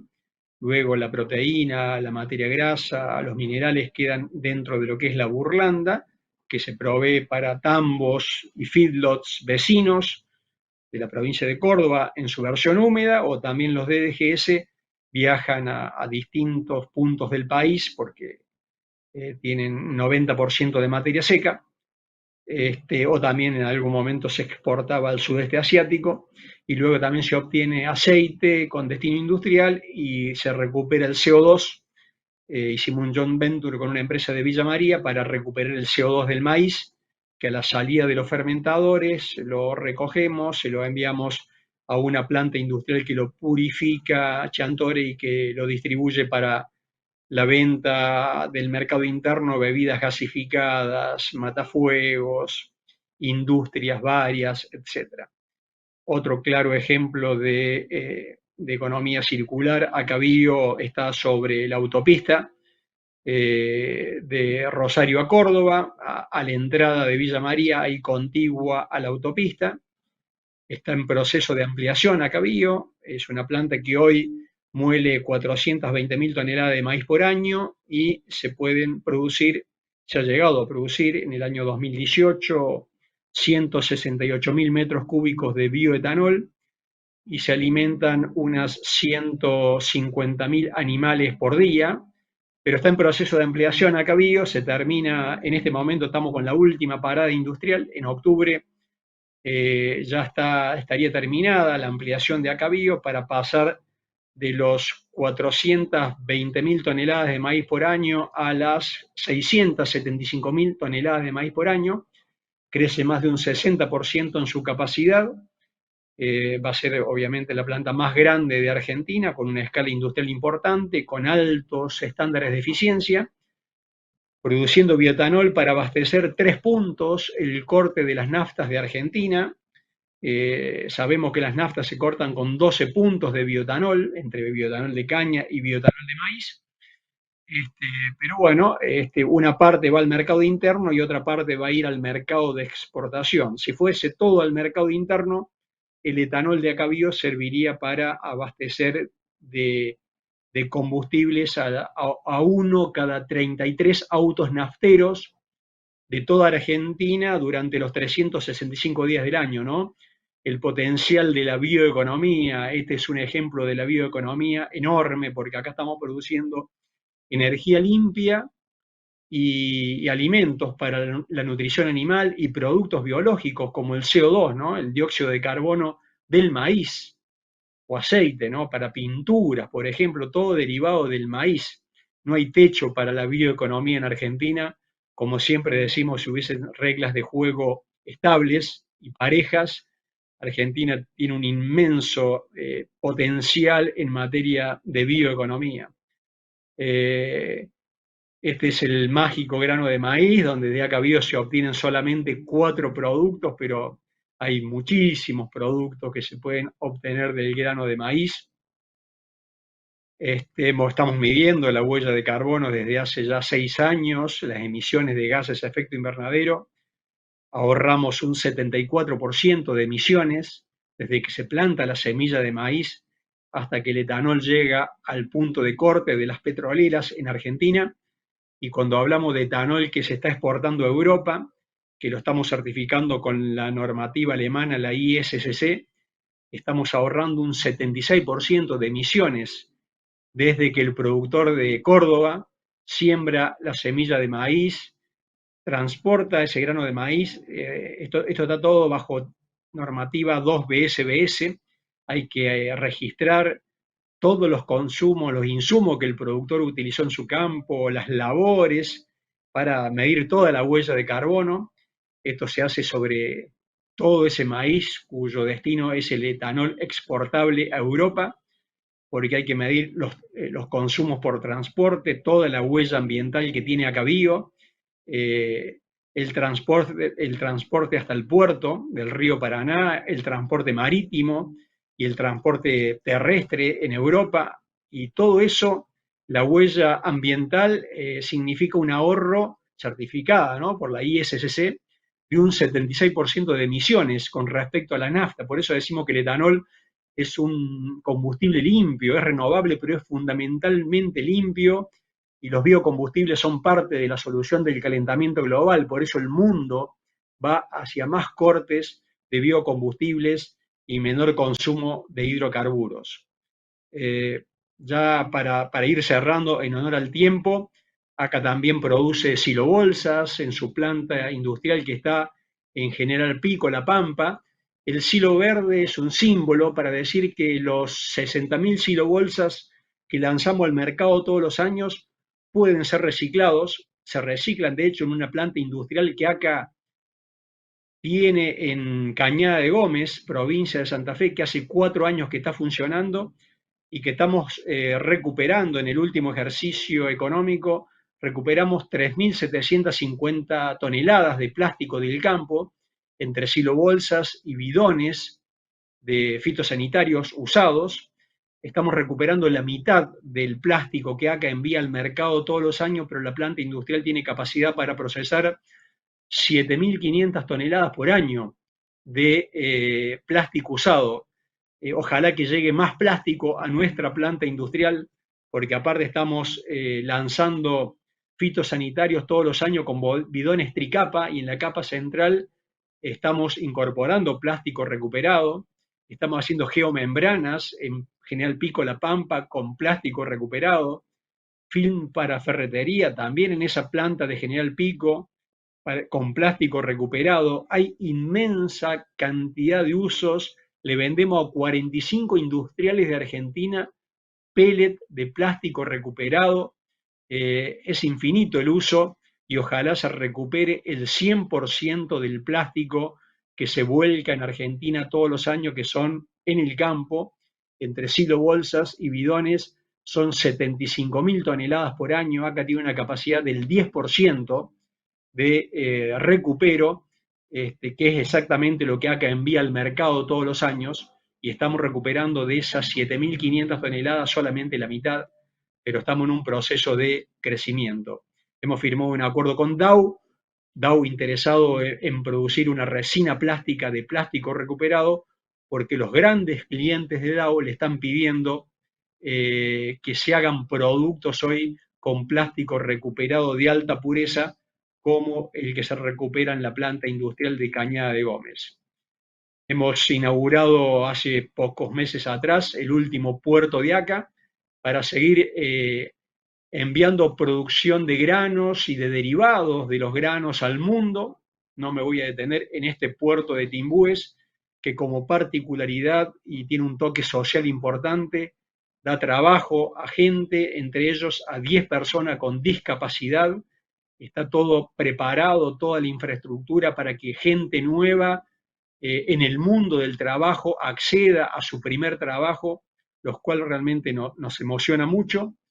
Y para cerrar, dentro de este enfoque de desarrollo sostenible de nuestra organización, los ejes transversales que atraviesan a todo ACA, a toda la Asociación de Cooperativas Argentinas, básicamente es el desarrollo de nuestra gente en diversos ejes, en valores, en actitudes, en aptitudes. Otro de los ejes es la sustentabilidad ambiental, porque estamos midiendo huella de carbono en nuestras plantas industriales. Tenemos objetivos de bajar las emisiones de gases de efecto invernadero por sitio específico y estamos midiendo por ahora en maíz, en lo que es el maíz sustentable de ACA Bio, pero el objetivo es medir en los 6 granos centrales que comercializa ACA las emisiones GEI por granos para reducir las emisiones, para encontrar prácticas de manejo más amigables con el ambiente, y también estamos todos en un proceso de transformación digital, viendo que las nuevas generaciones quieren hacer los negocios 100% digitales, sea a la hora de comercializar los insumos agropecuarios como a la hora de comercializar los granos, y así nació ACA Mi Campo como la plataforma digital, o ACA Market como la plataforma del e-commerce para los insumos agropecuarios, o AL2 como la billetera virtual para mover el dinero dentro del ecosistema cooperativo, o los agronegocios como el marketplace de granos, porque las nuevas generaciones quieren hacer los negocios en forma digital. Bueno, perdón la velocidad, pero muchas gracias por el tiempo. A disposición. Muchas gracias, Víctor, por tu presentación. Gracias a todos los expositores. Tenemos un espacio de unos 20 minutos, algo. Vamos a dar unos 3-5 minutos a cada uno para un espacio de preguntas que hemos recibido por el chat. Hay una pregunta específica para Dan Fayestay asociado a la escala. Preguntan si existe una escala mínima para el aprovechamiento de los desechos de langostino, y si es así, ¿cómo coordinan la disponibilidad de la oferta? Entendiendo que son muchos, cómo viene la oferta y cómo coordinan, si ellos son botella para el desarrollo. Y para todos los expositores, preguntas vinculadas al tema de la transferencia de tecnología, ¿no? Preguntar qué políticas públicas podían facilitar el paso de las experiencias que hoy son piloto de laboratorio a iniciativas con escala, iniciativas ya productivas. ¿Cuáles son los desafíos y oportunidades de políticas en términos de transferencia de tecnología? Un poco ya se habló, pero tal vez quede alguna cuestión referida a eso. Y otra pregunta es el tema regulatorio. ¿Cuáles son los desafíos regulatorios en términos de propiedad intelectual, de bioseguridad, de sanidad, para el desarrollo de capacidades productivas y tecnológicas en cada una de las aplicaciones que ustedes fueron contando en las exposiciones? Si les parece, establecemos un orden. Matías tuvo que salir y va a venir en unos minutos, entonces hacemos el orden que fueron las exposiciones, pero lo saltamos a Matías y lo pasamos al final. Entonces le damos la palabra a Valeria, luego Fernando, Hernán, Víctor, y dejamos a Matías último en este momento. Valeria, te doy la palabra. Gracias. Bueno, respecto de la pregunta que enfocaba la de escala, ¿no? O sea, de la escala de la planta piloto a la escala de producción industrial, me parece que es un factor importantísimo y que tiene que ver justamente con la capacidad de transferencia de los grupos de investigación. Hay grupos que ni siquiera acceso a piloto, sus deseos a una escala superior. Entonces es imprescindible que desde las universidades y desde los institutos en particular se desarrollen más plantas pilotos, se tenga personal capacitado para su operación. Y obviamente, bueno, nosotros tenemos en el ITPN, por ejemplo, montada una planta piloto, pero es necesario siempre tener a todos los grupos de investigación el acceso a ella y permitir un potencial salto de escala a producción industrial. ahí ya necesitamos, o sea, necesitamos una capacitación avanzada, ¿sí? Del ámbito académico, ¿no? Digo, desde las empresas. ¿Cómo? Perdón que no te escuché. ¿Se corta? Muy bien. Entonces, necesitamos, digamos, contar con ese vínculo con profesionales que tengan capacidades tecnológicas para lograr ese salto a escala última de producción industrial. Desde el ámbito académico, nosotros entendemos dificultades, sobre todo las pymes, ¿sí? Para incorporar profesionales altamente capacitados, para permitir este salto a escala industrial, este upgrade en el proceso de producción. Y en la facultad, por ejemplo, se presentó y está en etapa de evaluación una maestría en ingeniería de biorecursos con el objetivo de poder dar la capacitación técnica y científica a profesionales del área para el desarrollo de procesos de producción sostenibles para el aprovechamiento de los biorecursos, que sería sumamente importante, permitiendo capacitar a gente del área, gente que esté o en el área específica o en áreas afines y que quiera dedicarse a estos desarrollos. Y obviamente creo que sería en el nexo entre el ámbito científico y la empresa para producir ese salto de escala. Muchas gracias, Valeria. Fernando, te damos la palabra. Sí, en la misma línea que recién se mencionaba, la capacitación es central. Hay una frase que me parece relevante hacia el futuro que habla que la competencia en el futuro va a ser entre los sistemas educativos, a escalas nacionales o a escalas regionales. Entonces, tener personas capacitadas en algo que decimos que es agregarle conocimiento a la biomasa es central. Hacia adelante, estoy viendo que hoy, con 10 años sin invertir en la actividad privada en general en la Argentina, cuando una empresa empieza a buscar personal mínimamente capacitado, no la encuentra. Y esto, inmediatamente, si se despegara la economía de la Argentina, va a ser el primer límite fundamental, encontrar personas capacitadas para cada una de las temáticas que abordemos.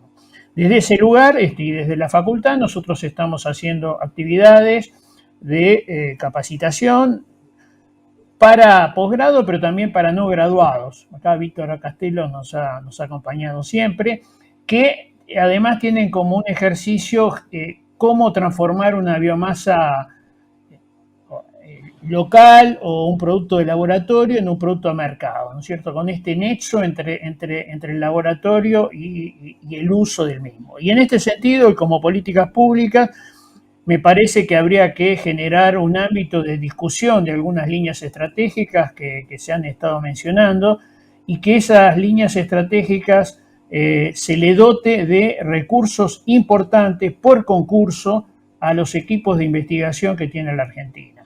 Me parece que este modelo desde la oferta de los grupos académicos, salir a buscar las cuestiones, debe estar complementada con una política muy clara desde la demanda de una dirigencia que se inserte en el siglo XXI y entiende las dinámicas estas ambientales, productivas, etcétera, que tenemos por delante. Ahí entender esas prioridades y dotarlas de recursos me parece que es central. Gracias. Muchas gracias, Fernando. Hernán, no sé, Ok, la pregunta era cómo sabíamos cuánta escala teníamos o cuánta cantidad de empresas podíamos generar. Si existe una escala mínima si existe una escala mínima y cómo coordinan la oferta. Bien, esa pregunta, estamos en este momento de tratar de solucionar esta respuesta. Lo que estamos haciendo es hacer el análisis de mercado para ver en qué segmento del mercado hace falta qué tipo de producto. Porque por ahí si nos queremos meter en el segmento del mercado chino, que es un producto de baja calidad para el mercado agropecuario, que no necesita mucha refinamiento, ellos tienen por ahí costos muy bajos y que habría que ver si nosotros somos capaces de competir con los valores de mercado de los chinos. Entonces, si nosotros logramos competir en el mercado chino, evidentemente hay mucho subproducto para trabajar y va a haber, calculamos nosotros que con una escala de 100 toneladas hay suficiente para que una empresa sea rentable y pensamos que solamente en Madrid daría lugar casi para, digamos, 4 o 5. Pensamos que alguna cantidad siempre no lo vamos a poder recuperar y se va a perder, pero prácticamente nosotros pensamos que solamente en Madrid podría haber entre 3 y 5 empresas generando distintos tipos de subproductos para distintos tipos de mercados, porque como hay tantos mercados, algunos se puede especializar en la parte agropecuaria, otro puede enfocarse más al área de farmacéutica, otro puede ir al tratamiento de aguas. O sea, como hay distintos focos de distintos mercados, nosotros queremos generar un producto base para que después sea utilizado por distintos. Entonces, la pregunta, hoy por hoy no tengo una respuesta concreta. Si no nos encontramos que no podemos competir con China, entonces ya el mercado que tenemos es mucho más chico y por más que tengamos mucho materia prima, tampoco tenemos un mercado tan grande para abastecer. Entonces quizás la respuesta sea que sean menos las empresas las que van a poder participar.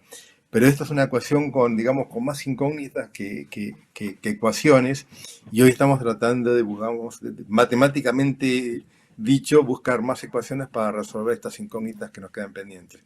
De hecho, una de las personas del equipo está trabajando en este momento en Corea, haciendo un premio, una beca, tratando de elucidar un poco cómo se mueve el mercado mundial y qué oportunidades tenemos, y nosotros trabajando acá con algunas escalas piloto para ver qué tipo de formas moleculares obtendríamos y ver en qué tipo de mercado entraríamos. Así que la respuesta es un poco genérica e indefinida, pero esta es la realidad que tenemos hoy. Muchas gracias, Hernán. Bueno, Víctor, te doy la palabra. Bueno, gracias. Un poco por la presentación habrán visto que los negocios de ACA son negocios de alta escala. Nos gusta la alta escala para buscar la máxima eficiencia y poner la máxima tecnología posible por el tipo de negocios de ACA.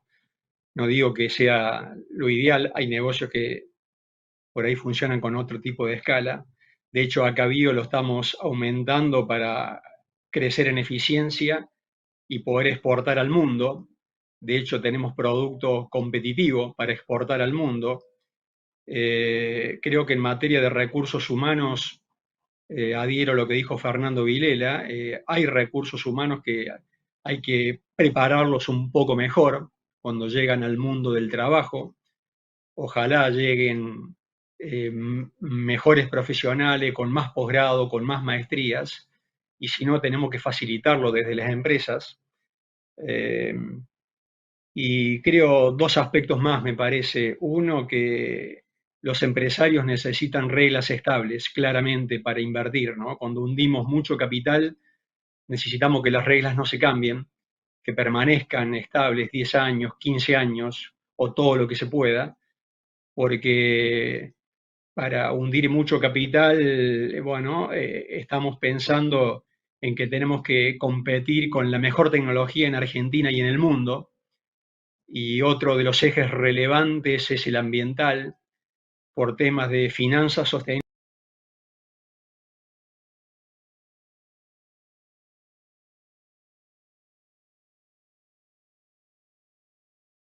Es un eje relevante a considerar.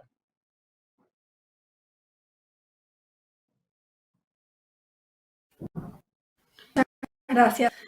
Muchas gracias. Los cuatro tenemos unos minutos. Voy a aprovechar para retomar el tema de los desafíos regulatorios, ¿no? Que un poco asociado, Fernando, en su presentación, y recién Víctor mencionaba el tema de la sostenibilidad ambiental y cómo las regulaciones, tanto públicas como privadas, asociadas a la huella ambiental van a ser cada vez más estrictas, y un poco pedirles una reflexión de unos 2 o 3 minutos a cada uno de cuáles son los mayores desafíos regulatorios que ven en cada una de las aplicaciones en los que cada uno están trabajando o mencionaron en sus presentaciones, y cómo se podrían abordar, ¿no? Comenzar a abordar pensando en una agenda en cada uno de estos diferentes mundos de la bioeconomía. Si les parece, hacemos de vuelta por el mismo orden. Valeria. Bueno, ahora directamente voy a usar la cámara apagada para que no haya problemas y me puedan escuchar mejor. En realidad, desde el ámbito académico, nosotros necesitamos un asesoramiento constante. O sea, necesitamos asesoramiento de patentamiento, necesitamos asesoramiento de contratos y proyectos de vinculación. Digamos, la burocracia sí nos ralentiza a veces los procesos de transferencia. Como uno está quizá tan metido en el laboratorio y en la planta piloto, desconoce de todos esos otros aspectos que van de la mano y que obviamente condicionan esa materialización última de las tecnologías desarrolladas. Entonces, digamos, desde las unidades académicas necesitamos constantemente que se nos forme, así como hablábamos recién de formar profesionales cuando llegan a las empresas y sus capacitaciones desde el ámbito de la investigación, necesitamos este complemento, ¿no? Que nos asesoren sobre los marcos regulatorios y que obviamente, digamos, las unidades de vinculación y transferencia agilicen todos los aspectos que puedan asociados al desarrollo y la aplicación de las investigaciones que hacen pequeños y grandes grupos, ¿no? Porque no todos los grupos tienen la suerte de estar nucleados en institutos que tienen mayores capacidades. Hay grupos que por ahí están más solos dentro del ámbito académico y a los que se les dificulta aún más la vinculación.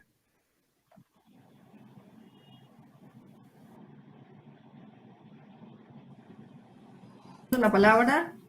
Perdón, estaba muteada. Muchas gracias, Valeria. Le damos la palabra. Hola, ¿a mí me pasaste la palabra? No te escuchamos. Sí. Te vas Fernando. Bueno, listo, no te escuché, se me había cortado, perdón. Bueno, ahí cuando hablamos de normativas, las normativas son centrales y tienen que tener acuerdos que me parece que involucren grandes mayorías. Va a ser muy difícil convencer a generar inversiones profundas de largo plazo en alguno de los rubros cuando estas reglas cada 2 años pueden cambiar a partir de una elección intermedia. Entonces, ahí me parece que hay un requisito de generar consensos en algunos aspectos que son centrales para la vida del país. Y por otro lado, yo creo que estas demandas internacionales en términos de sustentabilidad a partir de la demostración por certificación y trazabilidad de la misma es una oportunidad para Argentina por las características del sistema que mencioné.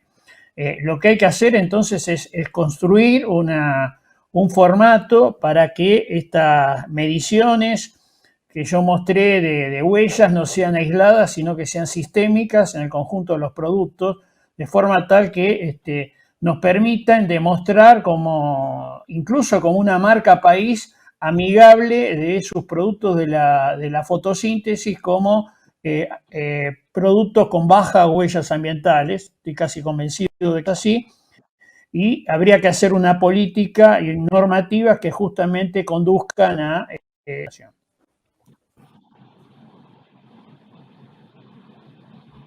Muchas gracias, Fernando. Hernán, te doy la palabra. Dicen que un mal equipo puede arruinar un buen proyecto y un mal proyecto lo puede mejorar un buen equipo. Lo mismo pienso a nivel país. Y cuando hablo de equipo, es un equipo de gente que tiene una cultura. Crear cultura es algo que lo inventaron los griegos hace muchísimos años, donde definieron creencias, valores, premios, castigos, reglas. La cultura tiene que estar por encima de cualquier proceso. Si no tenemos la cultura, es difícil que logremos mejorar cualquier proceso por más tecnología que le pongamos. Lo veo en los empresarios que les va muy bien, la prioridad es seguir facturando mucho y el desecho es algo secundario, está último en la agenda. Lo veo en los empresarios que no les está yendo bien, que su supervivencia está primero antes que cualquier otra cosa en su agenda. Entonces la cultura es lo que nos va a poner en la cabeza la importancia de generar un mundo más sostenible, de generar un mundo mejor para todos.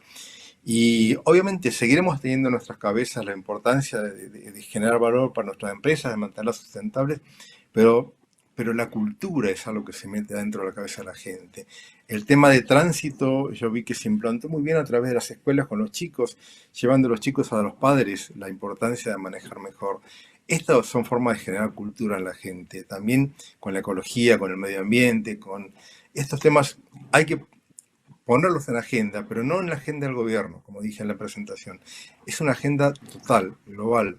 Acá entra la sociedad, entran las empresas, quizás el gobierno lo puede impulsar, pero el gobierno solo no tiene capacidad. Los que generamos el cambio cultural somos los habitantes completos de toda una nación.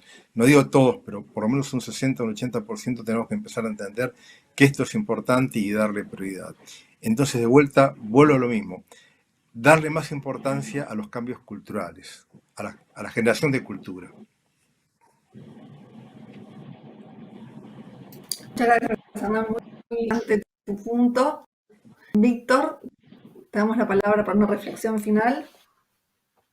Somos muy respetuosos de las normativas, de las normas. Cuando hablamos de desarrollo sostenible hablamos de los ejes tradicionales, el económico, el social y el ambiental, y obviamente el cuarto eje, la ética, a la hora de hacer negocios. Por lo tanto, respetamos las normas, respetamos las leyes, hay excesiva normativa en cada uno de los negocios en que nos toca transitar, cualquiera tóquese, cuando hablamos de fitosanitarios, cuando hablamos de fertilizantes, cuando hablamos de la producción agrícola, y está bien que así sea, ¿no? El cuidado de los bosques nativos, cuando hablamos de recupero de envases, la autoridad ambiental de cada una de las provincias, y hay mucho trabajo en ese aspecto en distintas entidades, en trabajos conjuntos, algo que engloba son las buenas prácticas agropecuarias. Hay muchísimas instituciones trabajando en buenas prácticas agropecuarias en el mundo nuestro, en el mundo de la agricultura. Creo que ahí estamos yendo hacia un camino de la agricultura de precisión, estamos yendo a un menor uso de agroinsumo por tonelada producida, y ojalá que estos organismos de contralor, las autoridades de aplicación, que son necesarias en cualquier nación organizada, en cualquier república, vaya hacia una simplificación de normas y que se cumplan todos. Por eso cuando hablamos de normativas tienen que ser parejas. Nos gusta la competencia, pero bajo normas parejas para todos y estables. Muchas gracias, muchísimas gracias por las reflexiones de todos, por las exposiciones. Matías Peire está con un problema técnico, así que lamentablemente no se va a volver a sumar. Les quiero agradecer en nombre de las 3 instituciones que organizamos el seminario por sus exposiciones, por esta mesa muy interesante que deja muchas puntas para pensar y reflexionar. Agradecer también a todos los que nos siguieron en las redes. Bueno, nos veremos en un último encuentro este año, dentro de un mes más o menos se enterarán por las redes sociales y muy buenos días a todos. Muchas gracias. Muy buenos días. Gracias a ustedes. Gracias, buenos días.